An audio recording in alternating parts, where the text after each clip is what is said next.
call this meeting to order. The roll is Chris Daddy. Here. Rich Gussenberg. Here. Sean Kimball. Here. Chuck Neth. Here. Dennis Rio. Here. Megan Rockwell. Here. Greg Rosenblatt. Here. Jeff Solon, I'm here. And Sarah Stevens. Here. Okay. Could we please stand for the pledge? I pledge allegiance To the flag of the United States of America and to the republic for which it stands, one nation, under God, indivisible, with liberty and justice for all. Thank you. Okay, so the motion is that Rich Gussenberg be named chairman, in some parlances known as president, of the Cheshire School Building Committee. All those in favor? Aye. Aye. It's unanimous. Congratulations, Rich. Thank you very much. And thank you. I guess. Yeah. Careful what you ask for, right? No, we appreciate you stepping up and appreciate all your experience and flexibility, time that you can commit to this. So that's great. In that case, I will pass it off to you to take motions for vice chair and for secretary. All right. Do we have anyone who wishes to express an interest in becoming the vice chair?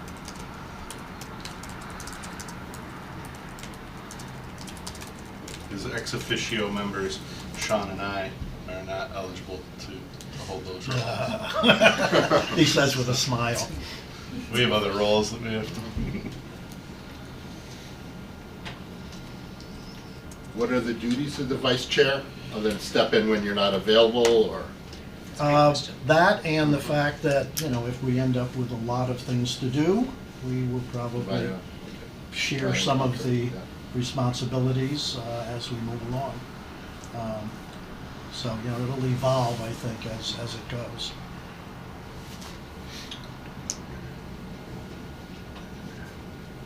I can volunteer. We have- Put myself out, again, I recently retired, have the time and the interest to do it. So Thank you. Greg has put his name forward. Do we have a second? Second. Second. And do we have any other nominations? Any others? Okay, if that's the case. All those in favor of Greg as vice chair? Aye. Okay, Unanimous. wonderful. Unanimous. This group is working well. Yeah. Secretary. Now, as far as we can tell, the role of the secretary will not be taking all the minutes of the meetings, but would be to go over the minutes each time. If there's any correspondence that comes in, having that correspondence, sharing that with the committee at the meetings. I don't know if there's anything else that the secretary normally. Well, I also want to allay some potential concern about the involvement in these roles, and that you might be on some sort of proverbial island in any of these positions. And I want to assure you that Vin and myself, and I know Sean too, but certainly we will avail ourselves in particularly in the role of secretary to review the minutes carefully. Jeff, Attorney D'Onofrio, will play a role in that process too, I'm sure.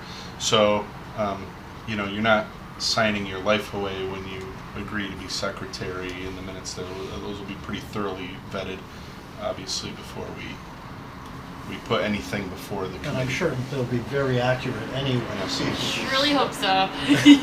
May I ask a further question about the secretary role? So something that I'm interested in helping the committee with is making sure we get the word out about what happens at our meetings, anyone who doesn't come. Is that the posting of the minutes and things like that? Is that something that comes under? Well, the town will automatically post the minutes. And potentially post video of our meetings. Perfect. Down the line, if we want to do something further in terms of communicating, we may want to set up a subcommittee or something like that, set up a Facebook page to put things on. But that's a decision for us to make as we go forward. That wouldn't automatically, you wouldn't become the communication director for the group. I mean, Correct. that could be a big job. Absolutely. Are you volunteering?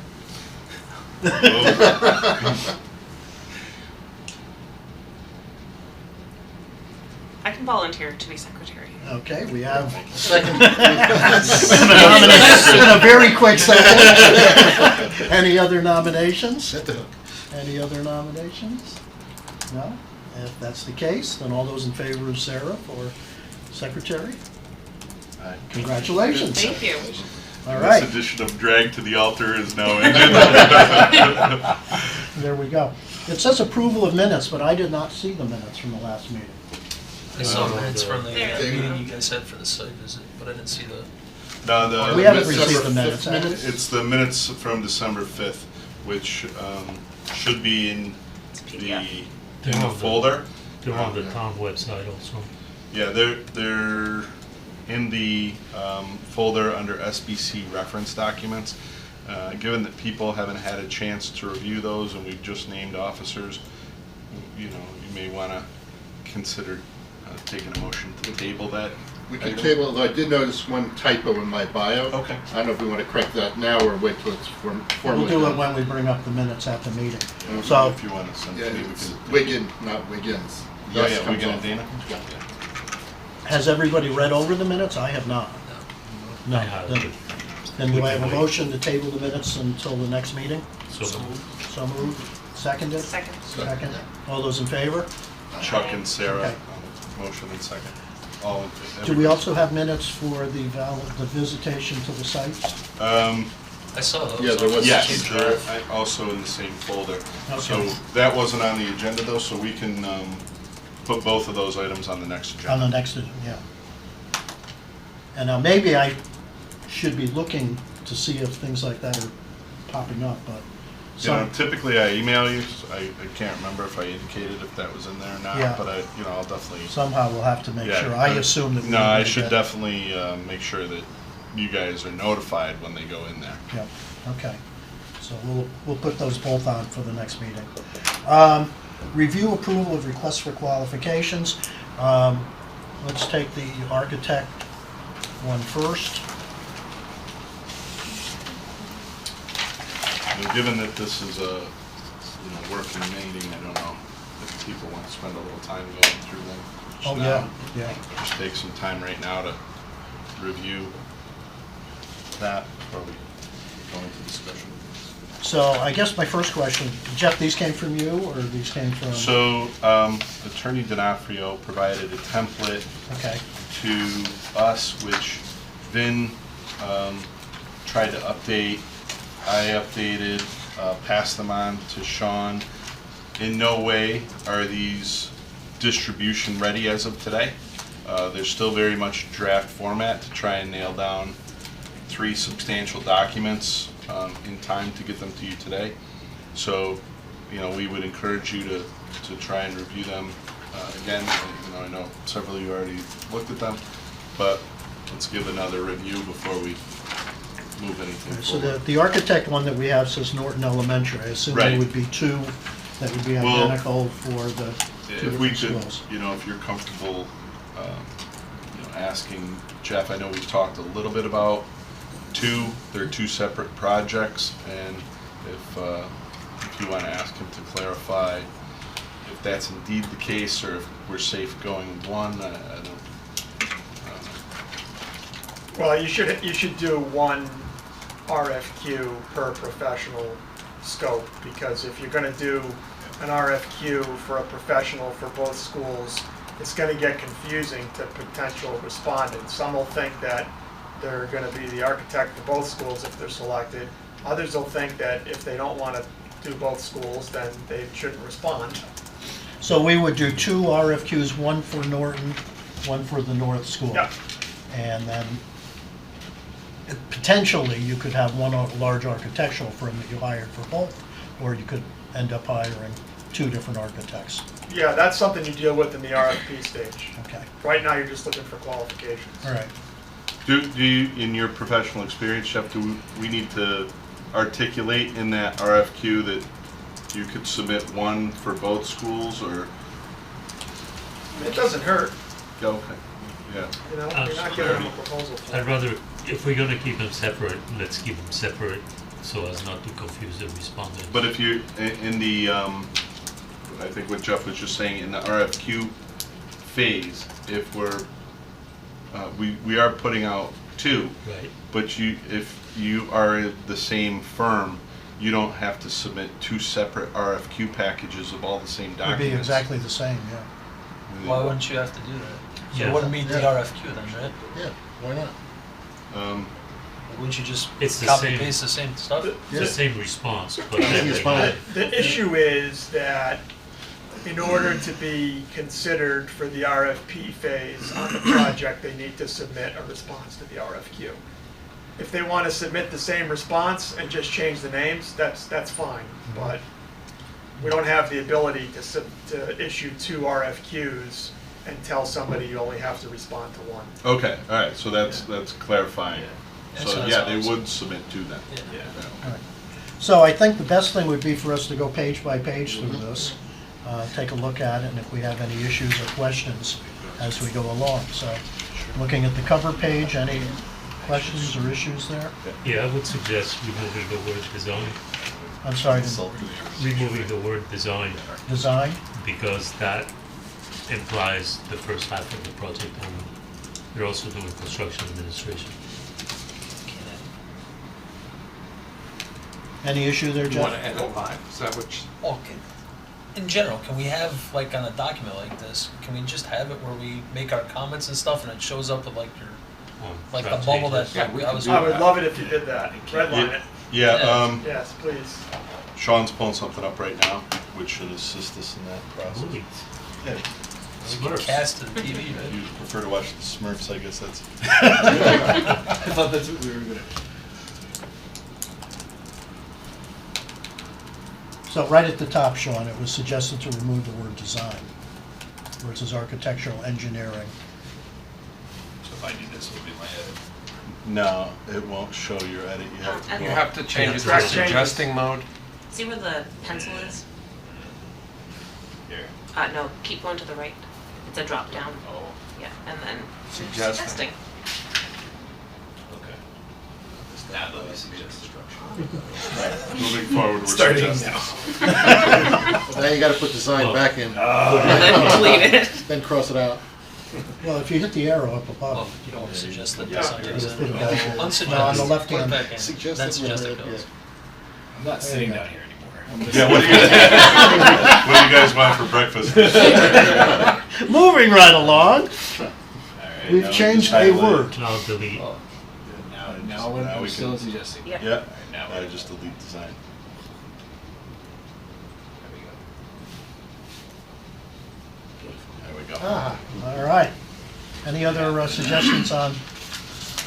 And if you have any objections to a suggestion, make sure you say that. Rich, can I just add a couple of things for the Yes. committee? So you'll see that in all the RFQs, there's gonna be a number that's assigned 2023 XX. We do that Yeah. when the document's finished. On that second page, that ad, I mean, you could wordsmith it, but you'll see those are very common. This whole document has a lot of commonality. The pages that are really critical are when you get to the project description and scope and all those services. Okay. So we'll handle those, you know, itty bitty details. You stick with the big words. All right, It's more good. important thing for the committee. All right. Page 2, anything there? You gotta get rid of design everywhere, Sean. Oh, okay. All right. Throughout the. If you want to share the document, I can do it as we go along if you want. Doesn't matter. I think it's shared. Or, And, give me yeah, any, I'll give you editing access, Chuck. I sent a request, I said, please. Oh, all right. I proposed dates, by the way, so that these are due February 10th, and on one of the pages as we go further along, you'll see there's a whole series of dates. So I'm assuming that if we issue January 16th, then these dates should work, but that's certainly something the committee can think about. Yeah. And if we're doing multiple RFQs, of doing architects and owner's rep and construction manager services, just think about how much work. Right, I think It that's, will be. yeah, that's something That's we need gonna to be a discuss question. as we go along. I think we definitely want to get the 2 RFQs out for the architect, and then we'll talk about, the timeline for the owner's rep. Does the RFQ need to be approved by town council? Does not. Okay. Yeah, the awarding of the contract. Yeah. Page 3, I think the word "not" is missing in the 4th line, including but not limited to. And it's in the other one also. study was comprehensive and include all relevant facts, including. All relevant facts including, but I think it's Yep, not yep, limited to. yep. Not limited to showing all the program, okay. It's in the other RFQ. Oh, same yeah, boilerplate. got it.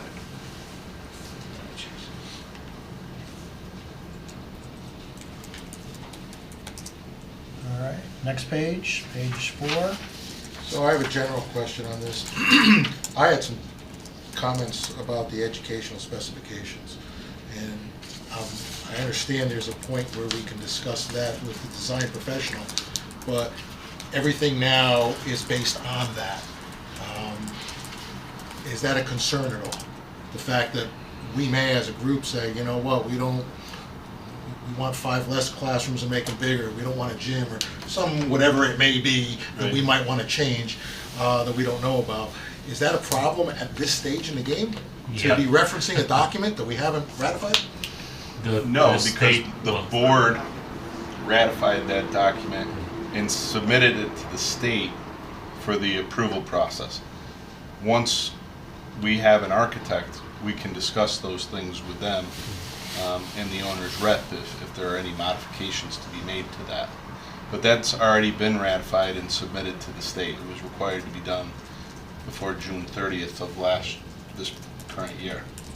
Because there are items in that Right. that I have, Questions about, yeah. yeah. And but that can still be addressed? Well, It's my I'll give you- understanding yeah. from speaking I'll to give you an example. the owner's rep. Farmington is doing a new high school, and they went over budget. And so their committee had to go in and make changes to what the plan was in order to keep it in, but then they passed additional funds. But yes, the committee, as we go along, may have to take a look at the ed specs and the plans and all that, and make some adjustments depending on finances. Well, I'm saying not only that, You're if we- shaking your head no. The committee has no authority over the ed spec. The ed spec is the Board of Ed document. If the committee wants to make changes or recommend or request changes to the ed spec, the committee can make its request to the Board of Education. Ultimately, it's the Board of Education that decides what's in the ed spec. Your charge is to build what's in the ed spec. If the Board of Ed makes changes and those changes are significant, then you may have to resubmit to the state, because the state makes a grant commitment based on an ed spec. You can't get the state to say, we're gonna give you X tens of millions of dollars, and then, chop 30,000 square feet off the building. But for instance, when we were in South Windsor, their enrollment went up, so they added classrooms. But I don't know what process they went through. I assume their Board of Ed must have approved that and then brought it back to the state and said. Yeah, we'll go any classroom. material change to the ed spec has to come through the Board of Ed. I mean, that's classrooms and stuff. There are open-ended components to the ed spec, such as like, $1 million for environmentally responsive, infrastructure, or electric vehicle infrastructure, things like that, that are very open-ended, which I believe, per my conversation with Colliers, that there's more latitude there for us to address these things. So there are some things that are not open-ended, that are an absolute, and I'm just, from my narrow vision of my experience, are likely not going to get into design anyway. And if we already see something that's gold-plated, why would we want to be reactionary and wait till some domino falls 8 months from now instead of, I guess, asking the question of the Board of Ed now, if that answers one part of the question. Because if truly some of those things are, no, this really is important, and here's the reason why, okay, Chris, shut up, that's good, I'm glad I raised the point, but now I'm better off for learning about it. But there are some things that I saw that I thought were, I mean, I can give examples, we're just talking hypotheticals right now, but this maybe isn't the place to bring up specific examples, but I saw some things that I thought may not be practical for an elementary school. So, you know, I would think that the owner's rep would probably weigh in on that as well, you know, in terms of what is appropriate in terms of the design. Jeff, any experience with that? Well, of course, I mean, the architect is going to give you a schematic design, and the construction manager is going to give you a schematic design cost estimate. That's going to be your first cost estimate, right? Because right now, everything is conceptual. You have no design of any project. So once you get that schematic design, you get that schematic design estimate, you know, you'll engage in your first round of value engineering. And if there's concerns about the ed spec, you don't want to do it multiple times. In other words, you don't want to go back to the Board of Ed and ask to have that ed spec changed multiple times, because if you have it changed multiple times, you're increasing the likelihood that you have to resubmit to the state. Okay? So, you know, really, once you have a schematic design, then that's the time to really say, okay, we have a schematic design cost estimate, you know, we're running typically at each level of design, you'll see the budget growing, right? Because you have more detail. So after you get the design development cost estimate, you're constantly playing this whack-a-mole game, right? But if you have issues with the ed spec, and those issues translate into what you deem to be unnecessary cost, then once you get that schematic design and you get that schematic design cost estimate, it's time to have that conversation with the Board of Ed and say, look, we're $3 million over budget based on schematic design. Here's some issues that we have with the ed spec. Would you be willing to consider making some changes to the ed spec to accommodate it? My only concern is that some of the issues I'm seeing are more granular than you'll see in a schematic design. They're not going to make it to the schematic design level. Maybe they will. That's fine. That's the process. I'm here to ask the process, not invent it. Yeah, no. But we are referencing it, and I know from experience that ed spec gets referenced all through construction and all the way up. People, well, it was in the ed spec. That's why we. So if there is something that whoever the right people are to think that maybe there was a refinement, or maybe there was something gold plated that didn't need to be gold plated, for instance, or whatever. Maybe now up front is the time. But because I see it in here, it's already triggering that. Yeah. Boy, that ed spec. Well, it's been Keeps popping approved up. by the board, by the town, by the... It sounds state. like the time to do that is once we get together with the engineering and architectural phase and evaluate where we are with everything, to go back once, because obviously, the last thing anybody wants to do is jeopardize the process with the state. So, But if you'd like, I can put ed specs on a future agenda, just for us to walk through, and if we Yeah, want to identify any specific areas of question or If concern. that's appropriate to do, or maybe we just wait. I mean, I'm not going to forget it. So when the time comes that we're Yeah. talking with, once we get it sounds like you're saying once we have a design team on board, contract signed, maybe we sit down with them, almost like a kickoff Yeah, with them. absolutely. Maybe we open up the ed specs or ask them to review it, give us comments, and then we can review it at that point. I don't know if that makes sense, but again, to what Jeff said, if it's not up to us at all, do we even want to ask the Board of Ed if this is something worth? Well, I don't think we want to do anything along the... No, I mean, at this point in time. if it's an endeavor even worth having, Right. why put it on I the would agenda? put it on Board the of Ed agenda says just no so way. that we're fully familiar with it. well, at And the if very there's issues least, or questions. maybe there's a question in the RFP interview process where we're asking them about some of those value engineering issues, Sure. right, relative to the ed spec, because they would have reviewed it, and that could be part of the conversation. Yeah, that's a great idea. Moving along, page 4. Yeah, under item 3, fifth line, after construction manager.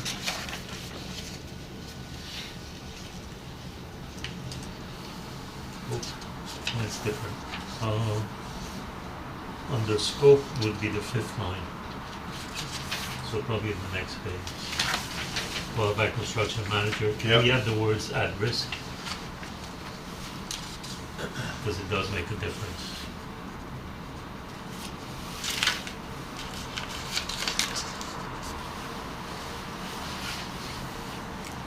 Okay. If you go back up to the bottom of page 3. That whole paragraph kind of reads funny. Were you under the graph there?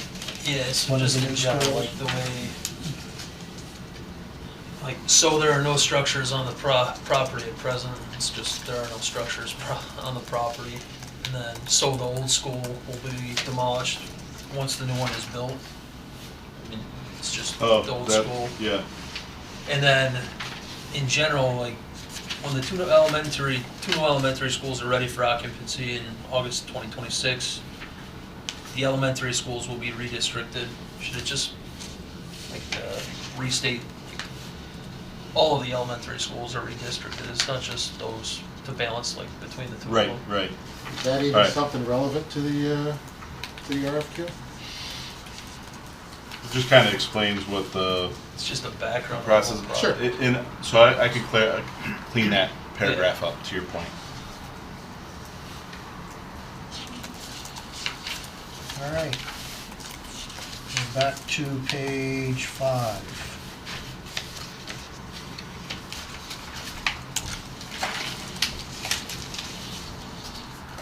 Under schematic design, I wanted to add a number 4 in there. Working with staff to coordinate the design of the facilities.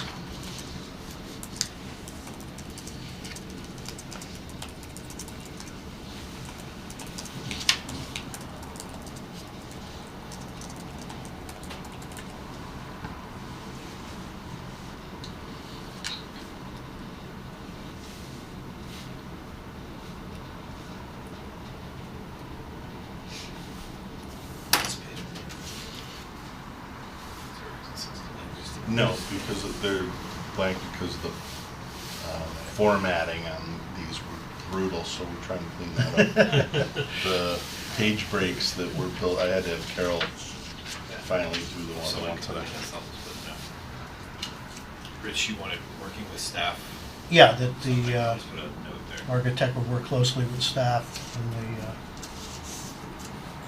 the design phase. Something over there. While you're there, can you go up just a little bit? Jeff, is the architect going to develop the estimate or is the construction manager? See, So. I mean, what I typically would do is, you know, if you were to tell me, hey, we're definitely gonna have the CM on board by the end of the schematic design phase, then I would say that the architect will work with the CM on developing the schematic design cost estimate. I certainly hope that you have the CM on board before the end of the schematic design phase. So can we delete that last sentence then? I would like to leave it in there because the ASTM level 2 cost estimate has to get submitted to OSCGR and signed off by the architect. So typically we have the architect work with the CM on it. And sometimes the architect does their own. So if we didn't have a CM in place, would the architect then have to do it on You have their to, own? you have to. You can't move forward with OSCGR without it. You won't be able to go to DD without it.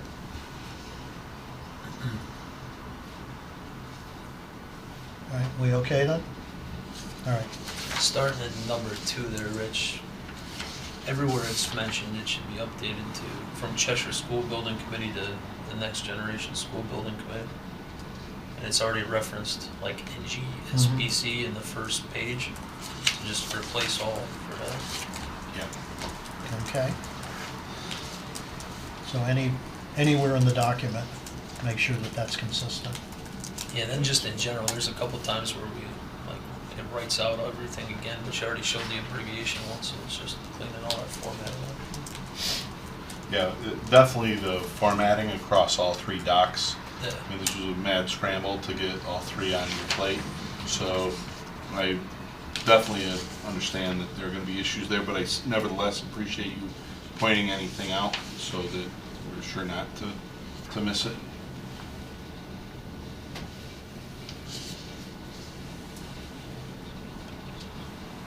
Page 6.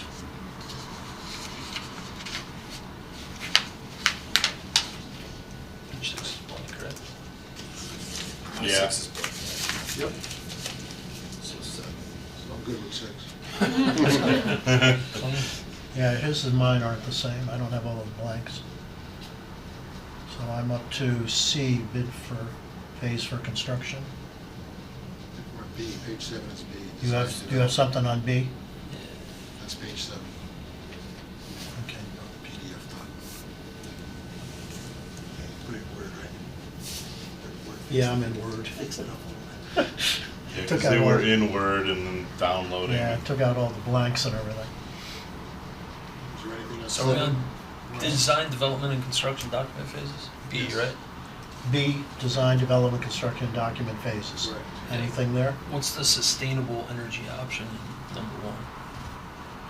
On selection of the building design, sustainable energy option, and site design. What's that referring to? You have to, it falls under the high end. High performance high building performance standards. building. Yeah. By state law. Or is that like referenced like somewhere in Yep. the schematic design part? Architects will know That's- what that is. Yeah, that's part of the state mandate for school buildings. Got it. Yeah, keep in mind, when we're doing the RFQ, the firms that are responding in order to be deemed qualified build schools in Connecticut. The actual scope will be in the contract. Okay, the scope is much more elaborate and much more detailed in the contract than it is in the RFQ. So, the RFQ, you're just basically telling them what they already know, plus a little bit about your project. Okay. Anything else under B? C, bid phase for construction.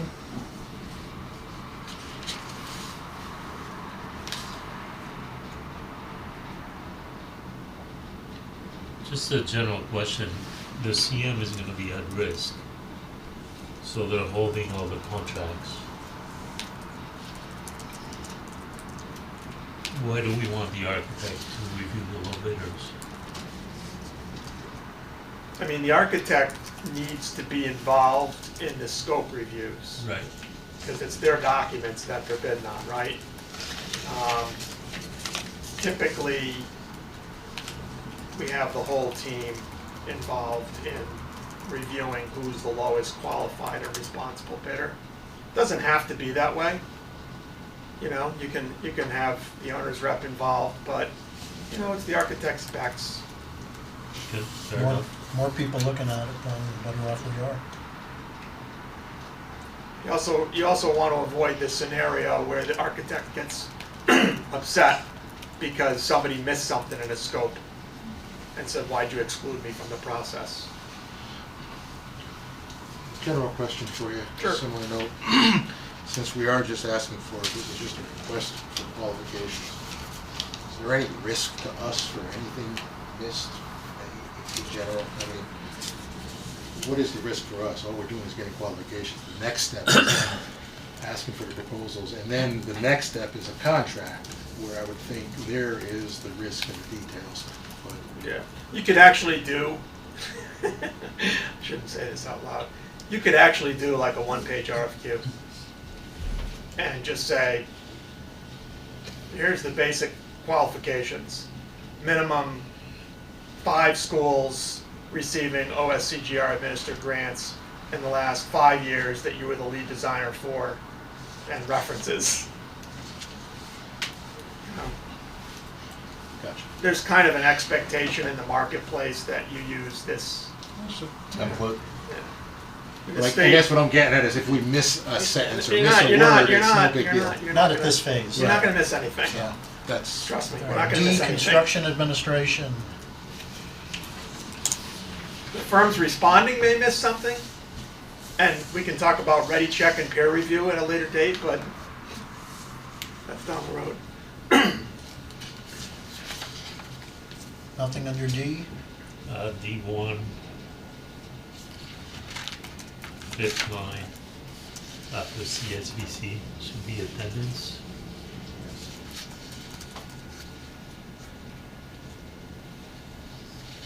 Like that.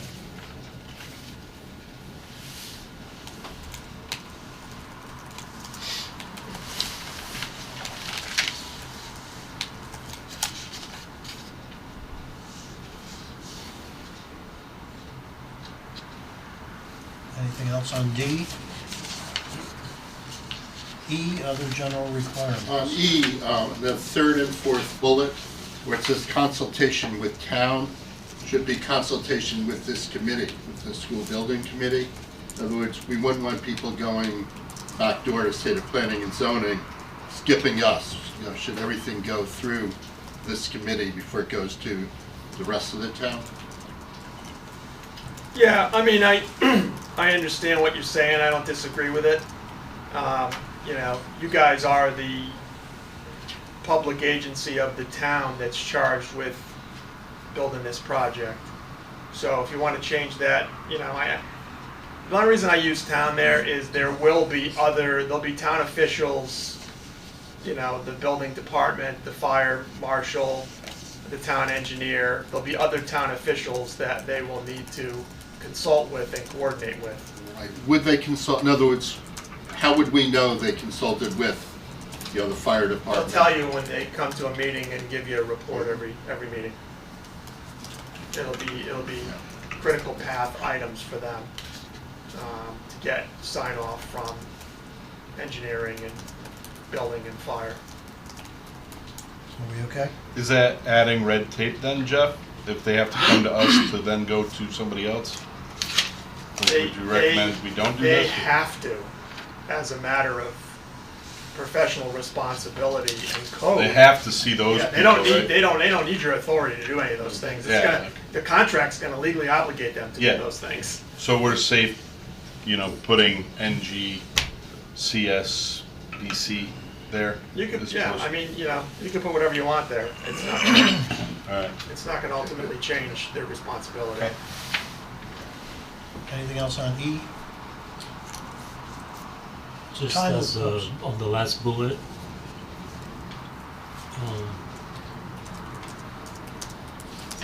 there are different levels of BIM depending on what the town is going to use. Yeah, I the don't know, project I for. don't know what level of BIM is gonna get used on this project. 300.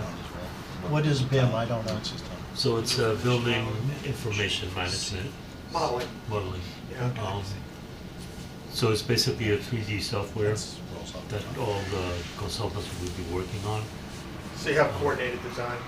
But you can use it at different levels. So the first level is basically for schematic design, second 200, 300, 700, which is the highest, is something that the town would use, the town maintenance people would use to basically push a button and find out that air handling unit 5 is not working. So there's different gradations of how complex you want to do it. The more complex you do it, the more expensive it is for the architects to basically create it. So I'm okay leaving it that way, but I will listen to questions. It's something to talk about in an interview. Okay. Yeah. I think 300, you're probably right. I don't know on the BMS side for Board of Ed. I have no idea what kind of management system you have for your facilities. We have a good management system. Not all of our controls are necessarily updated. But, you know, we have Niagara, Tritium. I mean, can do a lot more than our controls can do. Okay. All right, 4, timeline. Can I just make a comment on that? Sure. Just, I think this is a pretty aggressive timeline, but note that it's gonna take them up until March 15th to get through this, so just put that out there. Yeah, that was kind of, can we find a way to expedite it? Because after March 15th, we still have to go to town council. So that's another 2 weeks. You guys can meet every day as far as I'm concerned after those come in, but I think it's a practical question, how often can committee or subcommittee meet? I don't think it's realistic to get an RFP on the 8th and have the selection and everything by the 15th. That's a week's time. That's Yep. Super But aggressive. by the same That's not token, normal. I don't think that we can give them 3 weeks to do their qualifications package. Was there like a legal time frame you have to have it advertised for to get an RFQ, like No. for the chart? No. If we shorten that period, though, that'll reduce the number of people that'll probably, Well, we're also working No. on the school district budget 2 nights a week, the entire month of January. The, and. That's not why I said. And the dates issues this that way, come I with just- it, but yeah. Vin, in terms of releasing it, a week earlier than the 16th to slide the timeline, is that? You could do that. You could use, the 9th and it moves everything back a week. Yeah. I just didn't know how quickly the committee was gonna get. well, if through we approve phase, this so today, it's, ready to go Yeah. right after the Then holidays. you pick up a week. So- But I agree with Chuck. I mean, RFP due on the 8th and then selection on the 15th, that's really, So if we play with some Right. dates, I mean, at least buy that extra week there, shorten, bump up the release a week earlier, shorten that 3-week window to 2 weeks on the RFQ, and then add that time into the, or you can add that time into the, Well, right now, I think the RFQs, it was 4 weeks, right? It was the 16th to the February Yeah. 10th. I think if you shorten it up to That's- the 9th, January 9th, yeah. and then that's still what- shorten up February 10th. Yeah, for pull 2 that weeks. out of that, pull Yeah. another week out of that, Yeah. So and then that's add in it January. someplace else so that we have more time to review. so you would do a 3-week, So we got 1/9, and then Period. back up 2 weeks from 2/10. Yeah, to whatever that is, the 26th or something. So 3rd and the 27th, 1/27 is now the second date. Then review qualifications. Yeah, so I think the review of the qualifications and the review of the RFP and like the interviews, those are very different timeframes. Like the review of the qualifications should maybe a week's time. We should be able to do that with, Yeah, that's one meeting. yeah, That's easy, in a yeah. meeting here, and then the interviews come after that, so. So do we want to back up RFQ a week? Should More look at the than- calendar. So just to be clear too, now, this is just for one school, we gotta do another one in parallel. So right? everything is gonna be double, right? Good point. What is, You're gonna get the same RFQs twice Mm-hmm. from the same firms. I agree with That's that, true. but our interviews, our decision on the 4 and on who we decide to hire might take more time. what's the kind of going industry standard for the time between notification that they're qualified and we want a proposal and them And then interview. making the proposal, and well, just like preparing the whole proposal? Oh, for the RFQ? No, From the RFQ to RFP. RFP. RFP? because we'll say, great, you're qualified, send us an here's the RFP instructions, and then they have to prepare that and interview, like what, that's like a lot. Anywhere from 2 weeks to 30 days. Okay, I'm just wondering if we say, you've 13 days you have, I've if we're seen gonna 1 seem week. difficult, and it may, Dissuade people. yeah. If we moved back from the 15th to 2/8 on the review qualifications, because it sounds like we should probably build a little bit more time into the RFP response for them. I think based on the conversation. So from the 27th, Yeah, that's the more important part. we, So we got the 9th now for the release of the RFQ, the 27th for the statement of qualifications due to us.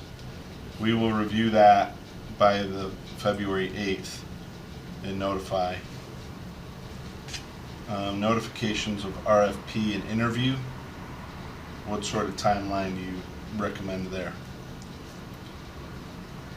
Well, that review qualifications, statement of qualifications are due on January 27th.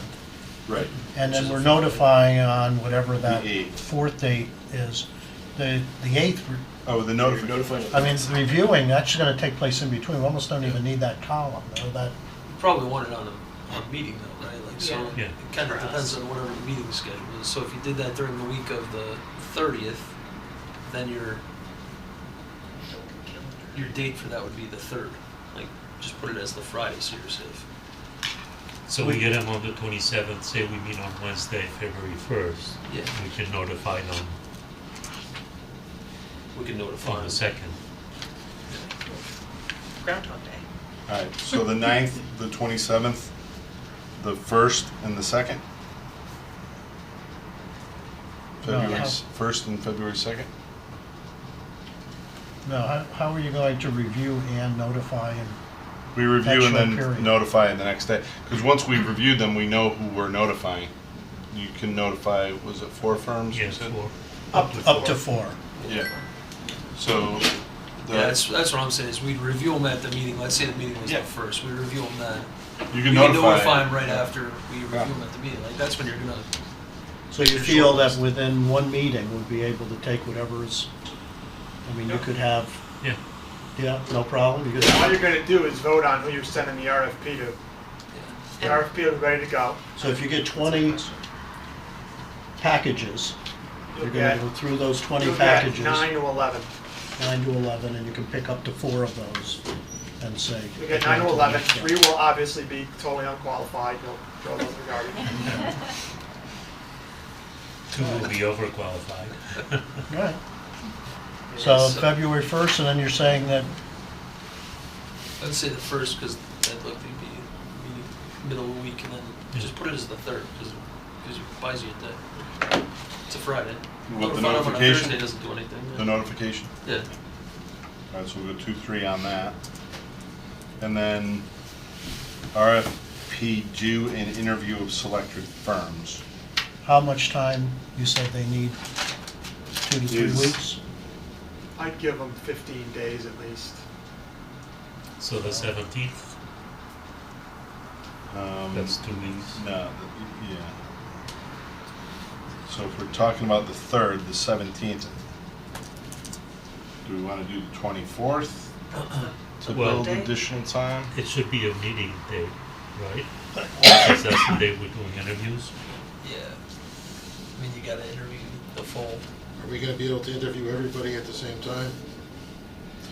I don't think so. It's That's what I'm it's saying. very, very difficult to do 4 in one meeting. Yeah. From a Like 4 scheduling hours. perspective, It's gonna be like 4 hours. If right, we do 2, because 2 you at a gotta time. score them. right, so that will be 2 nights per school. You'll spend an hour and a half per interviewee. Does the entire committee do each interview, or can we break up 2 people per firm? The same people need to be in every interview, otherwise the process is flawed. Committee this small, I think this is a huge decision. I would sort of like to have everyone involved with it.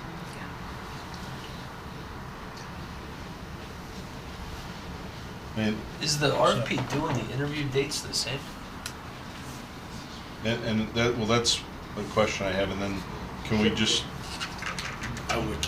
Should not be, You need right? to look at those, We you need need, to look at like- those responses Yeah, before you do yeah, the let's- interview. Right, we so- had, So if you've got, in that case, it doesn't matter when they're due. It Yeah, doesn't so- have to be a meeting date or anything like so that. 2 weeks for Yeah. the RFPs to come in. So they're doing the 17th. Can we make, let's push that out a little bit, because there's also, what's the holiday in there? Is that the 20th is President's Day? Yeah, Oh, Yeah, the 20th. I mean, give them Yeah, till the I was thinking 22nd. Yeah, let's go 22nd. Yeah, if you do the following week, and then you do the interviews in the week of the 27th, and then you can select it after that. And then, yeah, can we just say RFP due, Yeah, let's take- 2/22, interviews week of 2/27, Yep. something like that? Yeah, Yeah. divide that off into a separate line.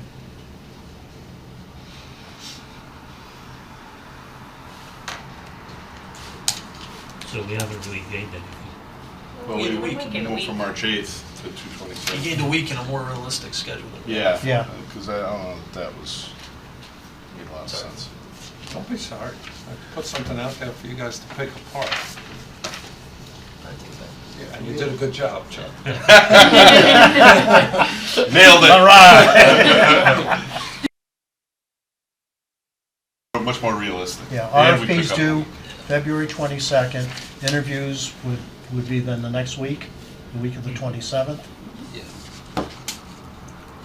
And I think all these dates right now are perhaps a bit tentative until we get to the next agenda item when we identify what days of the week we're meeting on. So then recommendation to the council would be the week of March 6th, assuming we can do all the interviews in 1 week. Yeah, so that What's backs the us up meeting a week. schedule in March, Sean? Do you know that? It's every week because it's budget. So Budget. it's every, but the regular meeting is the 14th. Alright, But so, we'll have meetings 3 nights a week. So if we make our decision by March 6th, then we can get it to the town If you council. add some- We often add things. For the on. 15th. yeah. Just wanna make sure. But yeah, I mean- Realistically, how many days are we gonna need? We're gonna have a regular meeting to go through a normal agenda and whatever we wanna discuss. Then we're gonna have interviews that are scheduled, then we're gonna have they're gonna make their presentation, then we ask our questions, then we have to take our notes and all that. At some point, we're gonna have to reconvene and go over that. And if you're talking an hour, hour and a half each one, you're looking 3-4 meetings, I'm thinking. That is the agenda. Yeah. Plus, I mean, we may not do 4 architects for each school. We may have overlap. Maybe. Yeah, I mean, I don't know. I mean, if that's, the maximum is you would be interviewing 8, but we may not choose to do 8. Sure. We may have, 2 and 2 or 3 and 3. But we could say, like a drop dead date for notification to the council, March 10th. Like, we're gunning for that date. Yeah. Because So it's on the they have to agenda post it on the agenda for the 14th. for Friday, March 10th. If we can shoot for that, there's not a next-gen school building committee police that's gonna arrest us, but if we could try and nail down for the 10th notification to.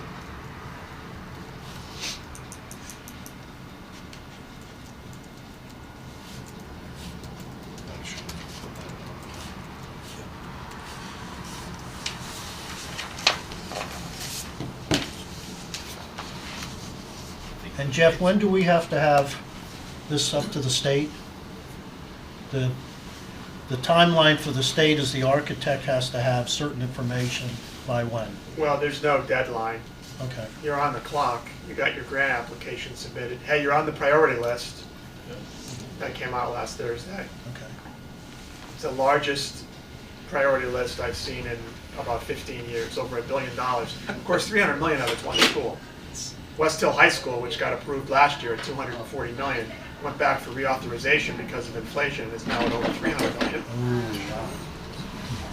So if perchance we miss this deadline, it's not a disaster. It's your just- deadline. It's our deadline. Right.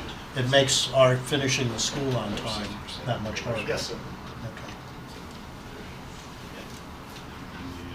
All right, how we looking? All set? Take us? Yeah. Okay. Moving right along. Just verify these dates later. 5, submission of qualification statements. Number 3, I was wondering if we wanted to put a time frame in there, or if it doesn't matter. I have the same comment. If their relevant experience was in 1995, may not be. Really? So probably within Well, it the is. 10 years? last 10 years. Yeah. I agree. Over the past 10 years at the end of that first sentence. The other thing that I would suggest that actually was in the construction manager, so submission requirements is give them a limit as to how long each one can be. What number is that? Uh, Roman numeral 5, Number. 1, 2, 3, 4, 5, Yep. 6, 7, 8. All of them should have a limit of how many pages. Length of Statement. that, Of the actual material. just so we don't get overwhelmed with Right. Yeah, that's a good point. Where it says the firm company shall Yes. provide a brief summary, like provide a one-page, We a don't summary want- of no more than one page, we don't something want like that. 150 page document. 1 page maximum, company information, 2 Yeah, pages apples to maximum. apples too. If you follow the one on the construction manager, Okay, it's the same format. okay. That's The reason I don't have it in the architect is I like reading what the architects write. God bless you. Architects are creative folks. The construction managers go on and on and on about. Number 7, I was just curious, are we good with 3? Do we want to call more? Do we even have time to go 3? I just wanted to discuss to see if everybody's cool with 3. Says no less than 3. They can give us more. Is 3 gonna be enough? What I'm saying is, do we want only 3 if somebody decides to go right in? I always like having 3 because you know there's a tie break, and so you get maybe 1, 4. Although they're never going to give you someone who's going to give a bad Right, reference, they're all gonna be good references. Are we making the assumption that those references are from different projects? I mean, I don't want 3 from the same project that they've been working Right. with. So how about list 3 client references from each from different projects?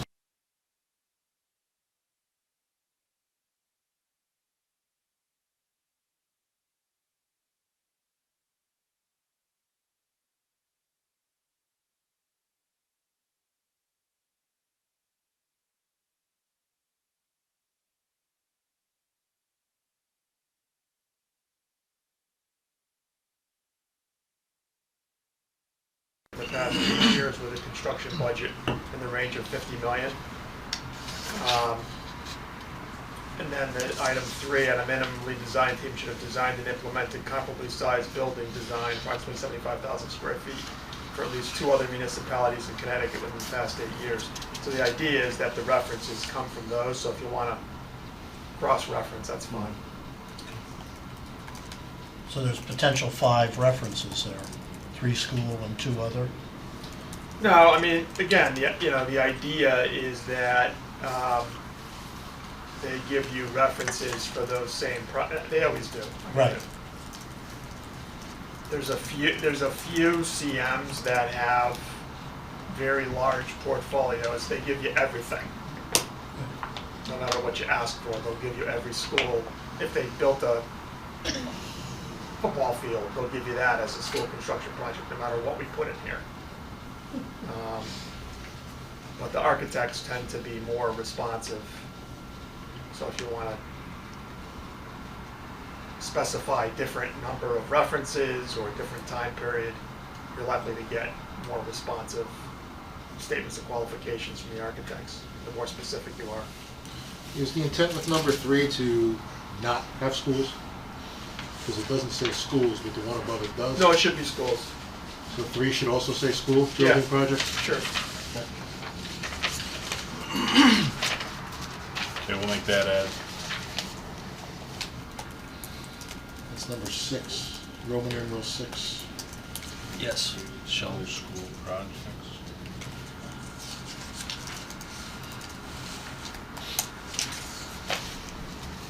On page 13, Sean. On page 13 So, now. yeah, Roman numeral 6, number 3. Before you go there, just, there's a typo in item 7. Under the references? Yeah, that should be home.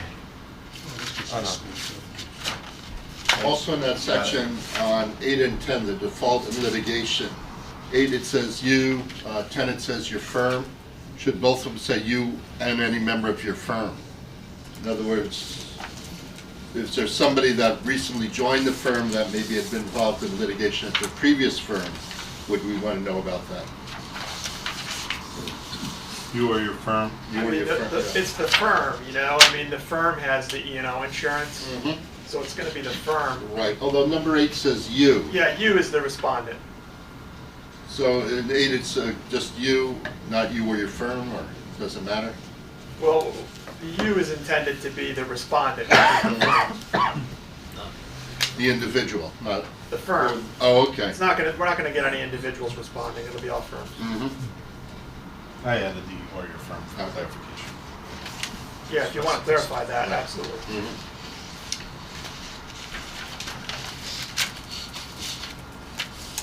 That's Roman numeral 6. Anything else on 6? I have one item under B.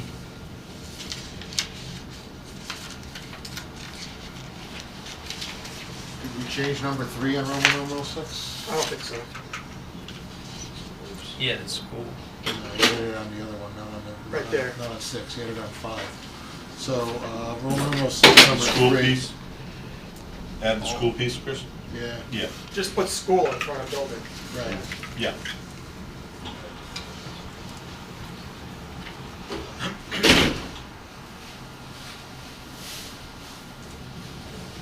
Okay. B? Is it fair to say too that any school, whether it's high school, elementary, middle school, there's nothing unique about elementary? that we gotta- Elementary's we have to- easier. If you were building a high school or a middle school, you'd want build middle school or high school, but elementary school. In terms of construction, right? If they can do high school, they can do an elementary school.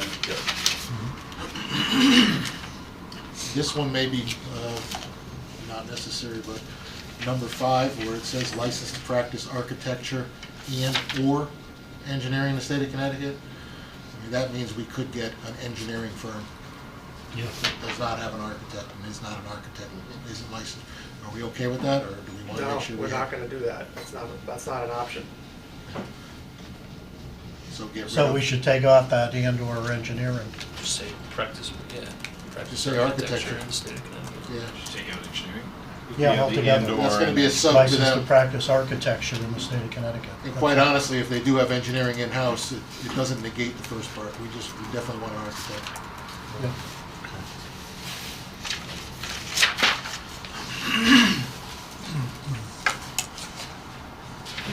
All right. Back to B, Yeah, Roman under- numeral 6B. Yep. I'd like to add a paragraph. I'm still on A. Okay, sorry, go ahead. Number 8, I would just like to add the Connecticut School Construction Standards and Guidelines on the list, where it says different codes, and it also says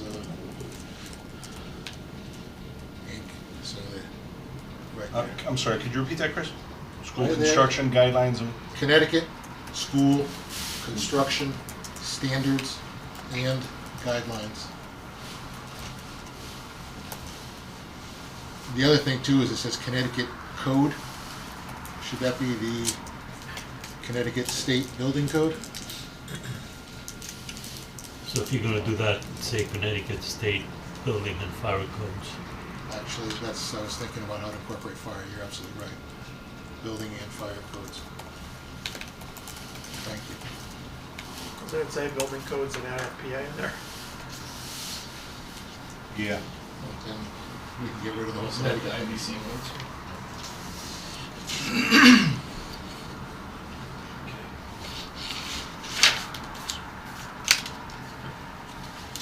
You guys are gonna be interesting to work with. Connecticut School Construction Standards and Guidelines. Dennis, you had a B item? Yeah, the end of B. Yeah. If we could add that attendance to the presentation will be required for the lead architect, lead site designer, and lead mechanical and electrical engineers. I don't want to bait and switch.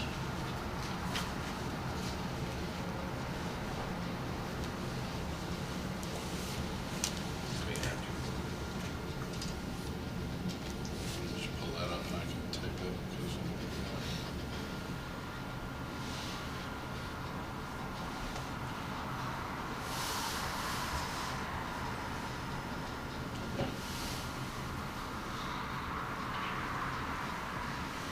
you repeat that?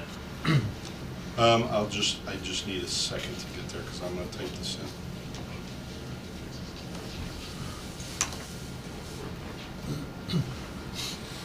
So B.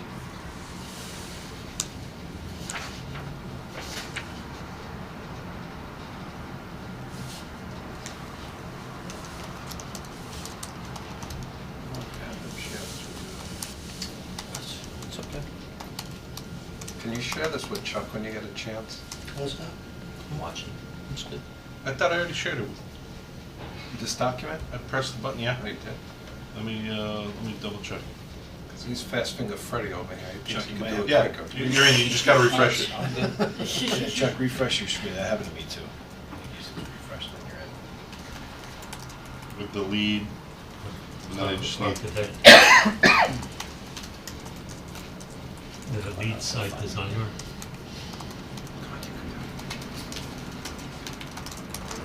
And the lead mechanical and electrical engineers. No pressure. You can take it.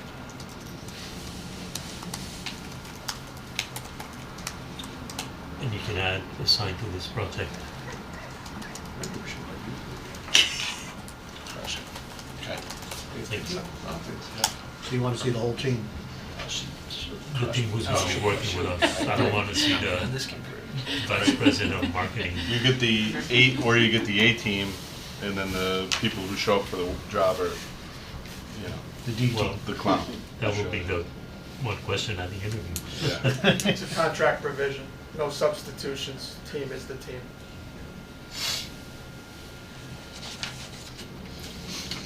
All right, C, D, E.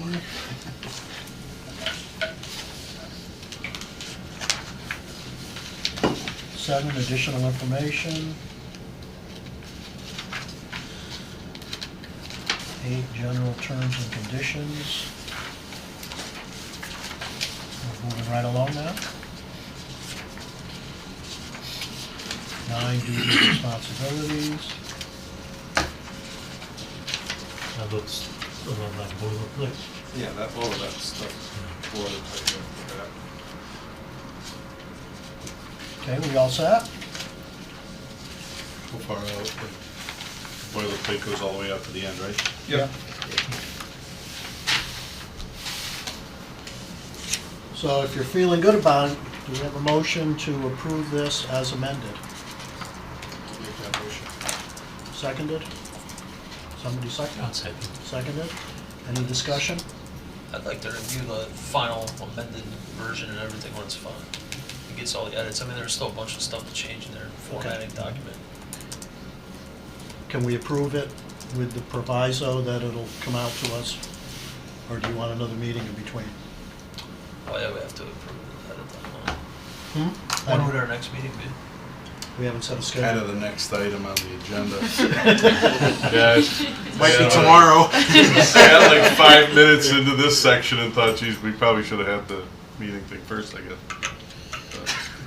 Yeah, it Once probably again- is good to see a clean copy after all the edits are in. Is that the sort of thing we can approve electronically?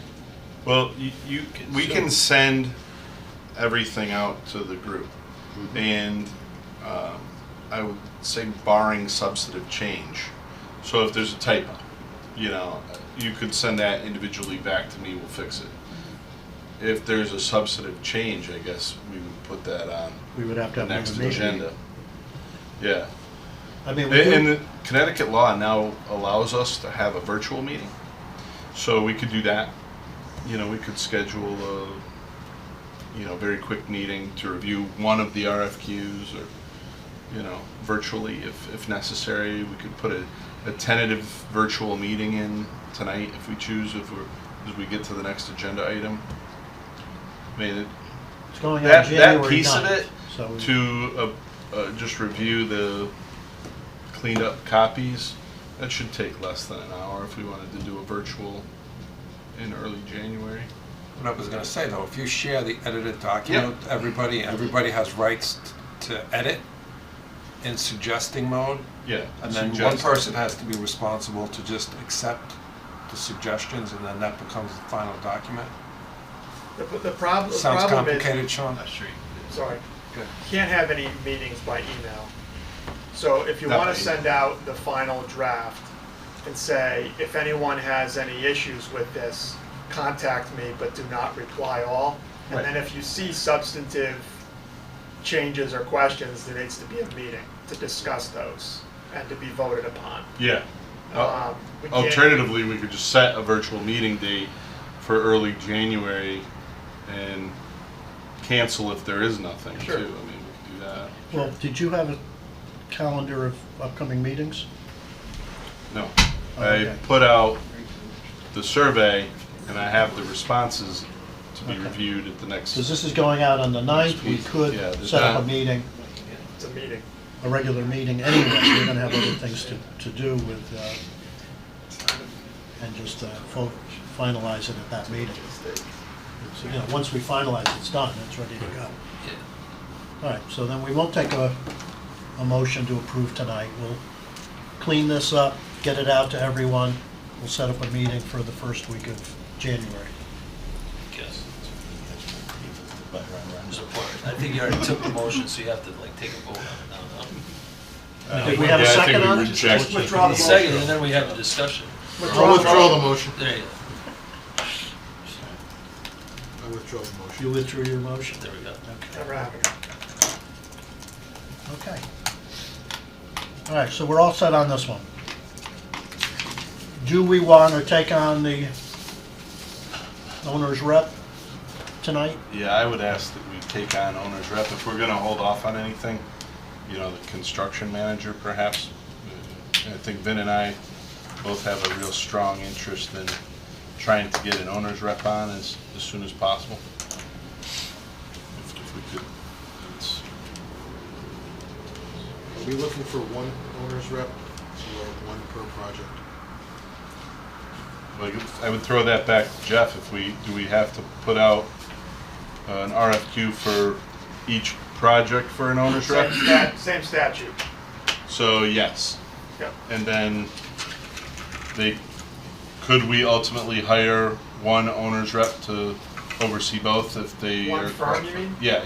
Yeah, you could. Okay. So again, we duplicate, and we'd have to send you a duplicate RFQ for the North End project too, because what we just reviewed was Norton. So, would be obviously very similar, but we'd have to review that. All right, so let's take a look at the owner's rep, RFQ.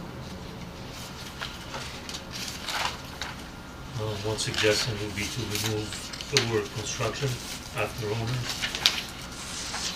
Because that implies they're basically a clerk on works.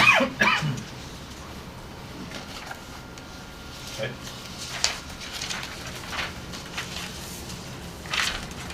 Any place in here that it doesn't say NGSBC, we'll make that clarification as well, just preemptively.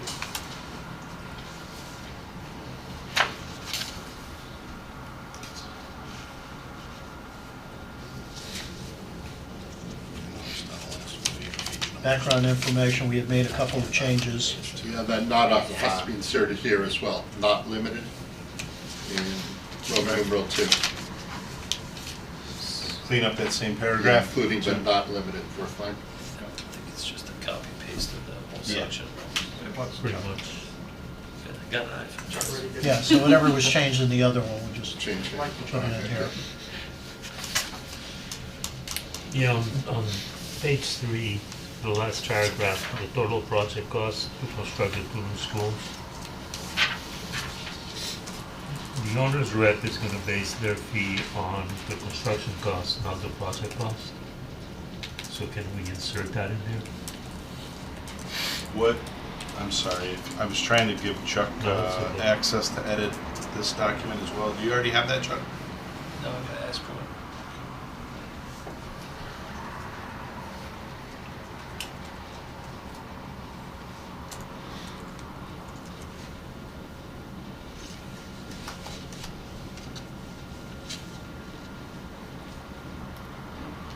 Okay, I just sent it to you. I'm sorry, Dennis, No, where that's were you okay. there? Last paragraph on page 3, Okay, total project cost. yep, We should also include the construction cost for each school rather than the project cost. You know, that is part of the addendum, right? There's gonna be 4 I mean, the appendix. appendix to each of these. One is the project budget for each of the schools. That's fine then. But we can reference it there as well.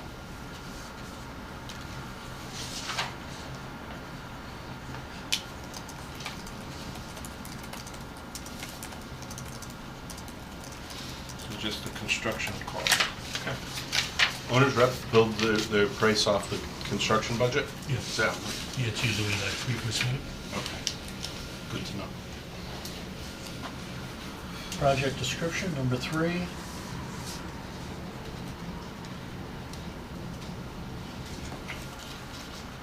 Jeff, you're gonna go through and remove construction from OCR. Yes, yep. Thank you.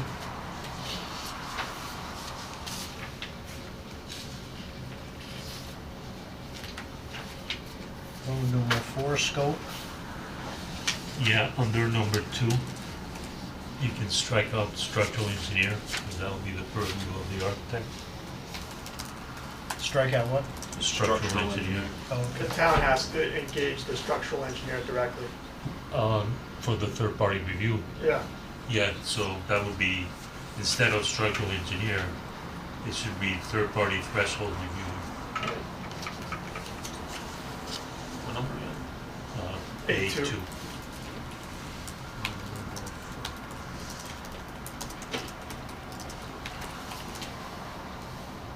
You said third-party threshold reviewer in place of structural engineer, Correct. correct?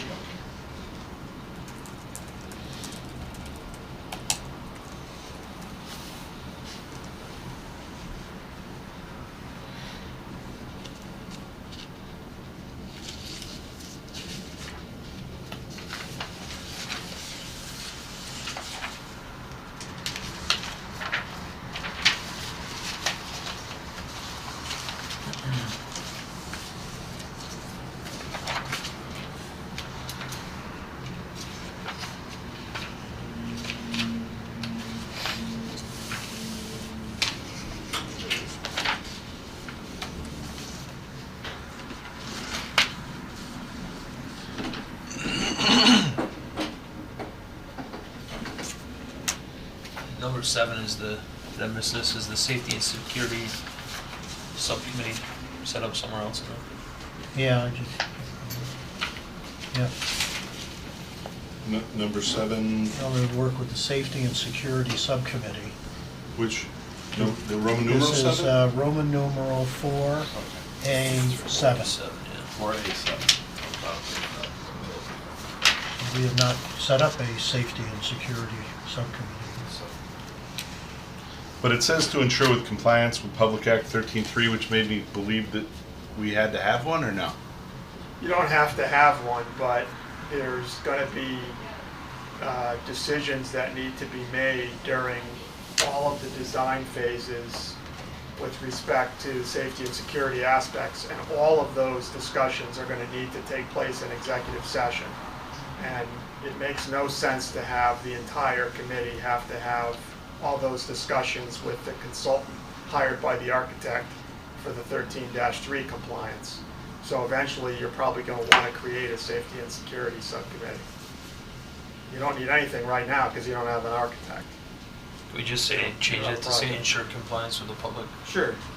Yeah, don't, my advice to you, don't get all hung up on the RFQ. You're getting a statement of qualifications. Get hung up on the contract, which will go with the RFP, okay? Because you're gonna get responses from a wide range of respondents for the owner's rep. You're gonna get individuals who are retired and want to be a clerk of the works. You're gonna get large construction management firms. You're gonna get owner's rep firms. You're gonna get a lot of responses, more than you will on the CM or the architect, because it's a broad brush that you're painting when you say, I want an owner's rep.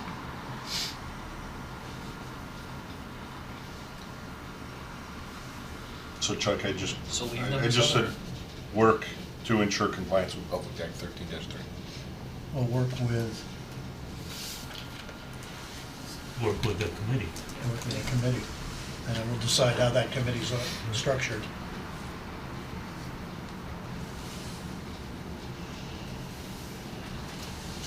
Okay.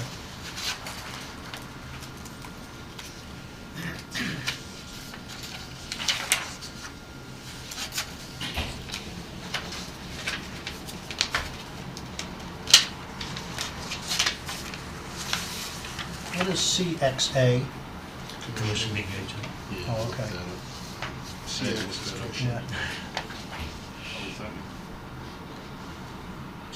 always commissioner. We had to look it up too, Rich. Don't forget. Did you? Okay.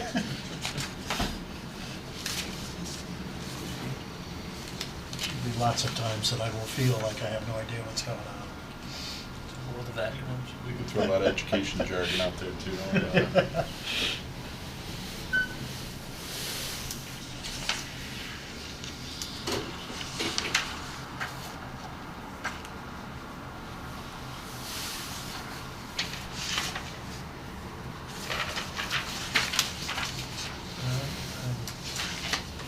The timeline, I think, is the big guy. Yeah, I haven't gotten down to the timeline yet. but-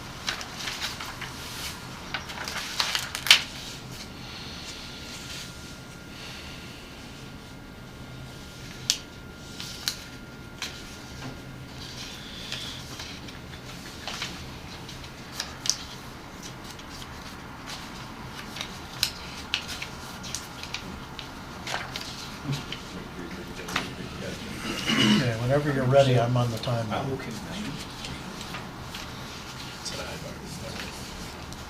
And I don't know that we can do this at the same time that we're doing the No, architect. I think there's gonna be like a 1 week. It does get Nothing for the lag. owner's rep to do yet. What? There's nothing for the owner's rep to do yet. I can't think of one thing. If you had an owner's rep right now, what would you ask him to do? Pick an architect. That's exactly what I would do. Yeah, that's about it. That was the idea. You'd help them to judge. So would you do the start date when you complete the architect selection process? Well, that's what I'm thinking, because I mean, If it's you gonna, offset it by a week or two, that's probably fine. yeah, it's gonna be tight. It's just hard to go through that with the interview process, right? Like, even a week or two? Or Oh, think we're okay with that, or? Well, Because if we get any documents in, are can we we, jump out we of won't- sequence in the agenda? we would have to have a motion. Yes, you could do that, absolutely. And it may not hurt to do that, Yeah. given but the I would conversation. Make a motion to go to the next item in the agenda before we make a motion on the, Is there a second to that?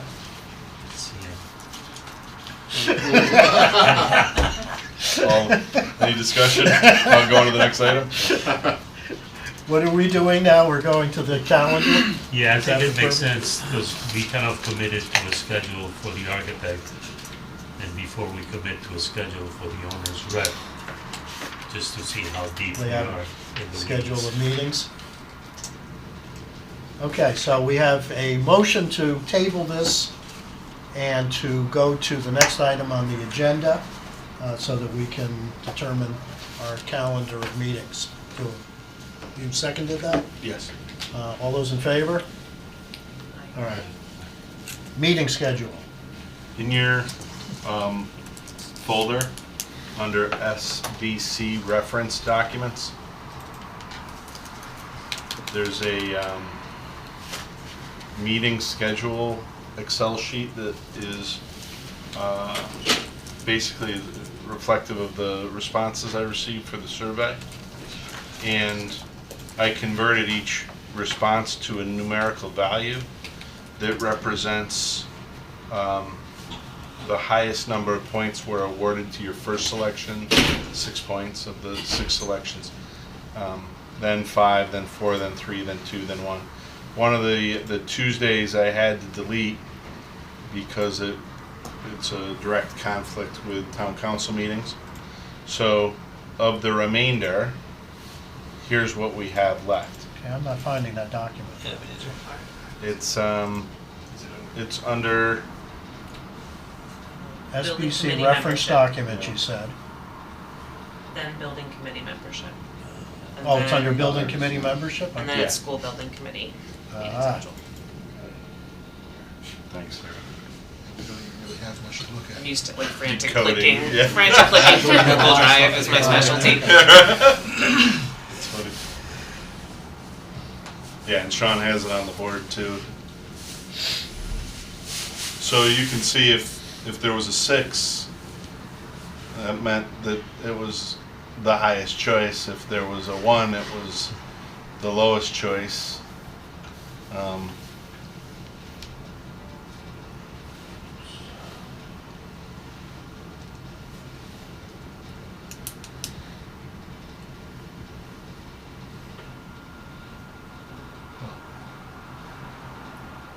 And Greg's not available on Mondays. Yeah, Mondays We are, don't- yeah. So I'm not sure we wanna go about it knowing one person's not gonna be here for the whole time. So that eliminates D and E.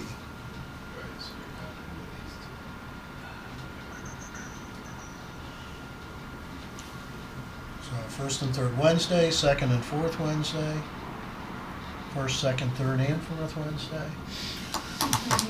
Well, it It looks might like come Second and fourth Wednesday didn't have anyone. any 1s. Yeah. It's Which- better than. It's only because you couldn't use the same number twice. Exactly. So you could actually cross my numbers off because any day it was all the same to me. I couldn't do that, so I just did 6, 5, 4, 3, 2, 1. Okay. So then that would raise It was the my- value of. It was my If you- preference, but it really doesn't matter. We're all gonna be just as good or bad, so really. So, Just revise results. Wednesdays were like the worst. so Wednesdays are what? The worst for me. The worst for you, okay. They're the worst for me too, but, I'll certainly do everything I can to be at every meeting, but, we have to miss a couple of Wednesdays between now and, Well, if Mondays don't work, if Wednesdays aren't great, And Monday's only Is- through the end of April. The rest of the Okay. year, Monday's fine. and my Is there- Wednesdays are only bad. is there through anyone has April any too, like particular roughly. issues on Thursdays? Can we agree on the second and Sarah, fourth you had Thursday a of the 1 on month? the. Yeah, but you know what? The second and fourth is okay because I was thinking about the first Thursday, so it's fine. Vin, we're first and third Thursday. of board, right? Typically, yeah. Yeah. So, So second that and would work fourth for me Thursday? too. Yeah, as long as it's not. We're always going to be meeting in the evening time, right? Yes. Okay. Yeah, I do teach on Thursdays, but it's fine. During the Second day. and fourth. Yeah, during the daytime. Do we have a motion then to set up a calendar of second and fourth Thursday of each month? I'll make a motion. Seconded? Seconded? Any discussion? All those in favor? Okay, so second and fourth Thursday. Doesn't that feel better that we have the days? Yeah. So now we can. So much for this method, So but we'll hey, put at together a least we have calendar and get something. that out to you.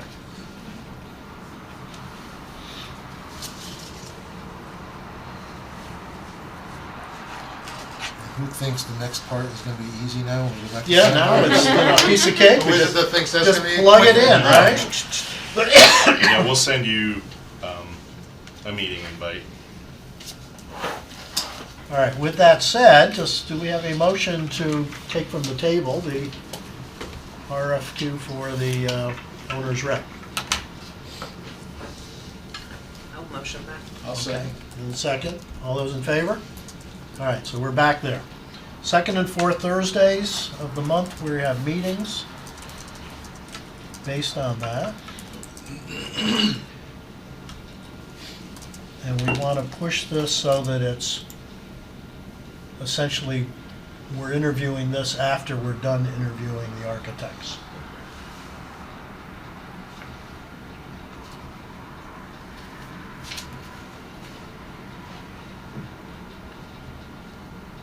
But we'll release the qualifications, the request for qualifications at the same time as we're interviewing architects, so that way when we're finished interviewing architects, we could then start interviewing these folks, the owners reps? I think that's the idea. Great, We'll go from one right into the other. beautiful.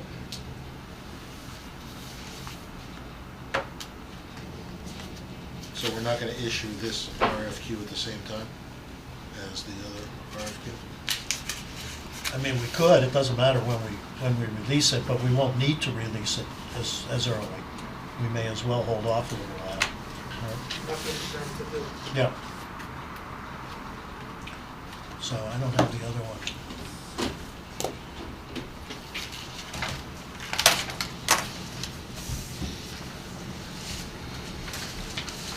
Dates of the other one. Just The add- other- just well, the other one ends add 1 month March. to everything? March 6th, and then it goes to the town council, I'm assuming on March 14th, so it could start mid-March, whatever that first meeting is. So, yeah, Releasing the so- RFQ once we're good with it is like nothing for us to do, right? So it'd be like 2 weeks for that. For them to be due. Yeah, just offset everything by 2 weeks. Yeah, so we're interviewing here the week of February 27th.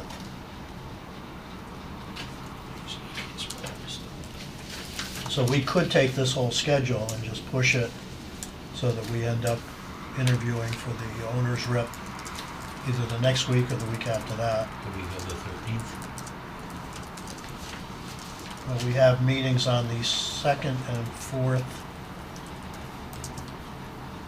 Yeah, so it'll be Thursday, so the March 16th. 14th, Yeah, March 16th. yeah, so we would have a meeting on the 16th. So if we did interviews that week of the 14th.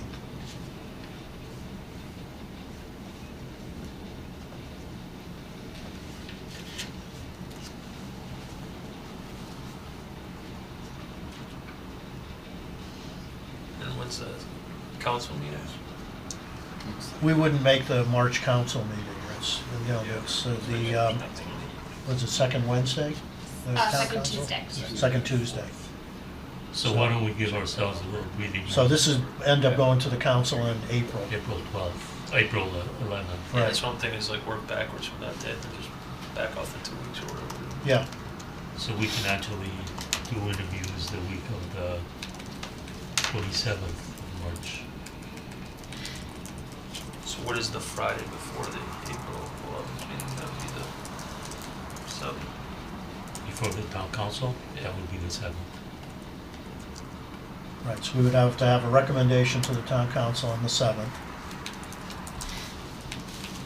Yep. Interviews would all be the week before that, though. Yeah, and we can we can fill in the dates based on the schedule that we set up in the other one. So interviews the week of the 27th of March, is that what you have? That's the 30th, but I could be way out from the calendar. 27th is a Monday, Yeah, so that week so would be the Thursday, the Yeah. 30th. But I think we're gonna need 2 days for interviews. well, we're doing the same thing, right, for up to 4 companies. So it's same thing where we would need, yeah, a couple of days to do interviews. At least. We might end up only liking 3 people for both schools. You're right. We may. Who knows? We this may is end ours. up liking 8. We may only have 10-minute presentations too, and no questions. but- No, I don't think we can do all of them in one No. night. Well, the presentations here were a little bit shorter, as I recall, but I forget what they said in the RFQ, but it wasn't quite as large a presentation.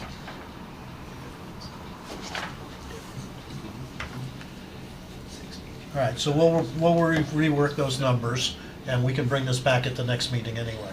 We've got time now. Do we have any other changes that we want to make? Yeah, just more Roman numeral 6D. Numeral 6, method of selection criteria. Yeah, item D, relevant experience. Pretty similar projects within the past 8 years, 10 years. which is what we did on the other one. Right, Yeah. so it should basically be the same thing. Yep. Yeah. Sean, did you get that? Or Chuck? Chuck's had Chuck that. got it? Okay. Thanks, Chuck.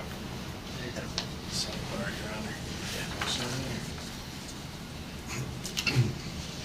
That's just plans. We will bring this back at the next meeting since we We say, have how time. many years did we say? Yeah. Just one thing to keep in mind, doesn't really matter which way you go on this, but there are some owners rep spin-offs that have not been around 8 years. In other words, there's owners rep firms where the best owners reps leave and start their own business. So, they may have lots of experience, but I know women that her husband were working in China for years, and they've just come back to the States. So they wouldn't have any school building experience, but they were owners reps for Corning, huge manufacturing projects. So yeah, just like he says. So what's a reasonable time frame? What would you suggest? I would say 5? 5 years is fine, yeah. How many firms have done $40 million projects In the last in 5 the years last 5 years? with the pandemic and all? I have right now in construction, 5. Okay. Well, we're saying About within different the firms. past 8 years, right? So if they've only got 2 years' experience and they could fill up the sheet with it, it's not wrong. We're not saying it has to be an 8-year-old project. Yeah. I mean, you Well, can give, what- certainly what- when you come up with criteria, you can certainly give weight to how many years of experience Yeah, they we have. just don't want stuff that they did 15 years ago. That's all. Right. It may be meaningless at this point. Right, that makes sense. So then 8 seems to work then, right? Because somebody who only has 2 years, if they can still show the relevant experience, that's fine. Right. That still meets the Recent, criteria. recent projects that we can take a look at, that we can talk to people about. Question for you, when the actual construction is going on, is it the CM or the owner's rep who would be on site on a regular basis watching what's going on? The CM holds the trade contract, so they're in privity with the trade contractors. They're responsible for the work. They're giving you a guaranteed maximum price. They own the subs. So the owner's rep has no jurisdiction to direct the subs to do anything. The owner's rep field responsibilities are essentially to be the owner's eyes and ears. So if there's something going on that the CM's not telling you about, you know, or there's a potential problem brewing. Because I know, well, you know, we had a general contractor for the project that I did, but then we hired a separate owner's rep to be on site every day and made sure that we had daily minutes of what subs were there and any problems that came up. So we had documentation of what was going on. Yeah, the So, CM's gonna take care of all that. They're gonna do daily reports and they're gonna have a sign-in log in the field office and all that stuff. The Okay. owner's rep is really kind of there to flag issues. You know, tell us if the schedule's accurate. okay. Because I was questioning on, this is what, number 9, B, the third bullet down, says the design firm selected will be required to provide periodic project observation, construction, administrative services weekly. So I didn't know if weekly was enough or if we, you know, but if the CM's going to be doing daily reports of what subs are there, any issues, you know, that we've got that covered. That's my main concern. The question that you asked is a very good question because different owners have different feelings about an owner's rep's presence in the field. I think the owner's rep needs to be present. And there's things that happen on projects. There's defective work that gets accepted by the design team and the CM. There's lack of coordination between trades. There's out of sequence work. There's all kinds of things that happen where you need the owner's rep to advise you. And if the owner's rep isn't present in the field and doesn't know these things are going on, the advice is pretty much useless. So I think it's important. You know, a lot of owners don't think that. They say, oh no, we have too many people in the field already, we don't need another person. There's a deterrent, is the word I would use, that comes with having an owner's rep who's not in privity with the subs and therefore isn't loyal to the subs and is only loyal to the owner, having a presence in the field office, listening and seeing what's going on, as well as walking the job a couple times a week and being seen. You know, it shouldn't work that way. A lot of building committees are resistant to hiring an owner's rep because they'll look at me and think I'm crazy, saying, we've got an architect, we've got a construction manager. You're saying we need to pay someone to watch the architect and the construction manager? My response is, yes, that's exactly what I'm saying. Yeah.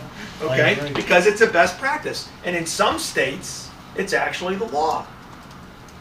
Connecticut, we're behind everybody and everything anyway, but you know, the owner's rep concept is finally being somewhat embraced by OSCGR because they realize that, you know, building committees are made up of volunteers. And in many cases, you know, they changed the statute a couple of years ago to require at least one person with construction industry experience on a building committee receiving a state grant. But in many communities, there's nobody on the building committee that has any experience building anything. And if you don't have an owner's rep, forget it. You're lost. And architects often come in once a week, look around, leave. You know, that's why we felt that we needed somebody there every single day watching what was going on. And we had a couple projects in my school district that things went wrong, and because there wasn't anybody closely watching. Yeah, I mean, you'll see when you do the RFP and I give you a contract for an owner's rep, there's not going to be a lot of owners also worry about duplication of effort or conflicts. Okay, when you hire professionals, everybody works collaboratively as a team, and I can give you a list of projects that I've been involved in where the team worked very well together and a few where the team didn't work well together. And you know, one of the issues that you get into when you hire an owner's rep is some of the construction management firms also submit proposals to be an owner's rep.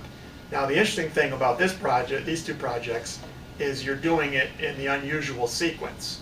You're looking to hire an owner's rep before you hire a CM. So if I'm a CM and I submit a proposal to be a CM and I don't get it, then fine, I'm going to go submit a proposal to be your owner's rep. But since you're hiring the owner's rep first, if I'm a CM, I'm not submitting a proposal. I want to be the CM. So that could somewhat limit who you get in terms of respondents to your RFQ or your RFP. But you know, some of the CMs don't like the owner's rep concept at all because they feel like, you know, there's competition, Yeah. right? Because you could have, I've had projects where the CM is the owner's rep, the CM firm is the owner's rep, and then they take over the project because the actual CM defaults. And you know, we have a lot of finger pointing that happens in those scenarios because they feel like the owner's rep was looking to replace them all along. But you know, it's, if you do your job, it's not an issue. Okay. Do we have any other issues with us at this point? Like I said, I'll put it back on the agenda for next meeting. Yeah, Roman numeral 8. At the end of the first paragraph. So then going back to the bait and switch, attendance to the presentation will be limited to respondent staff that will be actively involved in the project.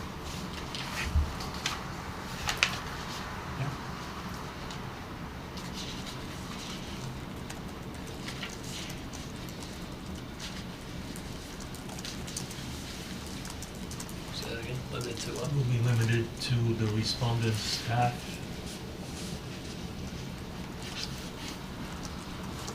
that will be actively involved with the project. Can I ask a question, Mr. Chairman? one of the things that the committee needs to address pretty early on is whether, and I don't know whether anybody has any background with this, so we could, if you want, put it on a future agenda, but is whether there's any interest in using a project labor agreement for the projects. Because if there is, then that should be decided before you do the RFQ and RFP for the construction manager. Could you describe what that is? Yeah, project labor agreement is a contract that gets entered into between the construction manager and the, in this case, it would be the Building Trades Council, the New Haven Building Trades Council, essentially requiring that any trade contractor on the project be a signatory to the project labor agreement. So project labor agreements are used on larger projects to ensure essentially union contractors. And you know, there's pros and cons to project labor agreements, but it's just something I throw out there as an early discussion item, kind of a long lead item if you wanted to go down that road, because it affects the construction managers.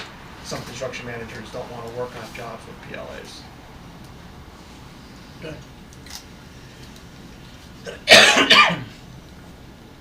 Any other items here? Do we need to discuss PLA, or is that even something for us to discuss? What's that? The PLA, is that even an item for this committee? Well, it's an item for future. But that involves money, so is that us or is that the council? Right? Well, it's you, because it's part of the project delivery method. That would be subject to executive session? It's a contract. No, it's a public discussion.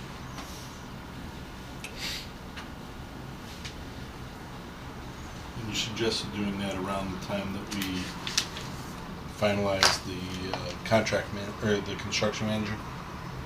I think Before you Do the do the RFP, and probably before the RFQ, because if you make the decision that you want to use a PLA on one or both projects, you should put that in the procurement documents for the construction manager, All right, so because it'll affect their general conditions somewhat, because they need to ensure compliance with the PLA. And what do we gain by doing that? You know, on larger projects, I can tell you my experience has been that you need access to, for some trades, large numbers of skilled personnel, and having the ability to go to a building trades council and set uniform schedules and uniform holidays and uniform work rules and uniform work hours for all the trades that would be signatories to the PLA, and having the ability, when you're having manpower issues, to say, hey, you know, they need some help off the bench. You know, there's been a number of projects that I've been in. I mean, PLAs don't, in and of themselves, determine whether a project is successful or not, but they do give you access to the Building Trades Council, so that if you're having an issue with a subcontractor, or a particular trade is having a difficult time getting manpower, there's the union hiring hall available, so. But at a cost. You know, that's a big, you could get the PLA folks that would come in here, the Building Trades Council folks, and say that there's no additional cost, and then you could get the ABC lobby to come in and give you all these numbers about the additional cost.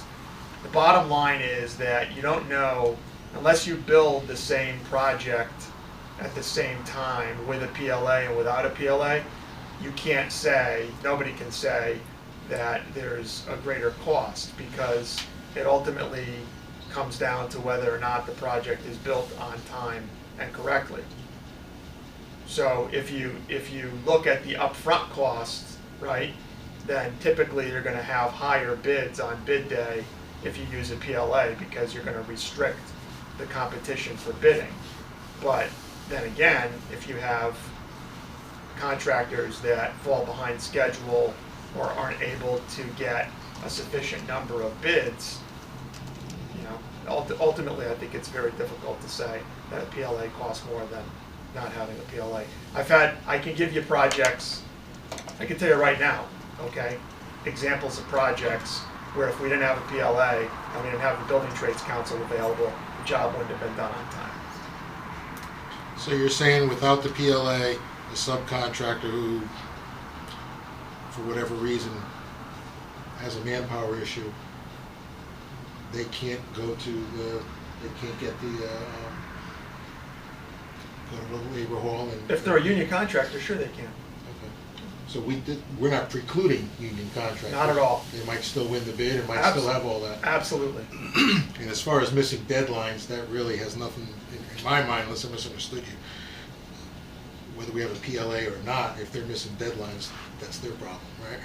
If they accept the contract and the deadlines in the contract, right? Isn't that the CM's responsibility to make sure The CM's at subs risk. keep the schedule? CM's at risk for the schedule, and you'll have performance bonds from the CM and the subs, but ultimately getting the project done is your problem. You know, legally, it's the CM's problem. But we are, Logistically, it's your problem. we are in a really difficult time right now in terms of getting trades people, right? Everyone is overbooked, so I think that is a real concern. I'm not advocating for or against it. I'm just throwing it out there as a long lead item that you may want to have a discussion about at some point. I'll put it back if on there's the any agenda. interest in it. Okay. Yeah. If we have nothing else on this, we're gonna bring it back up at our next meeting. We'll have a cleaner copy at that point of the new dates. Any other issues? Anything else you want on a future agenda? Can we just make ask, I'm sorry, Dennis, can we have clarification about the times of our meetings? We've been holding them obviously at 7 o'clock. Is there a recommendation to, is there a general consensus maybe to keep that, modify it in any way? Or are we okay at 7? 7 works for me. I'm fine with it. That'd be open to discussion as well, but I'm fine with it. And we will keep it at 7. Okay, thanks. Dennis, you had something? Yeah, I was wondering if we could add a public comment to the agenda. I will put that on.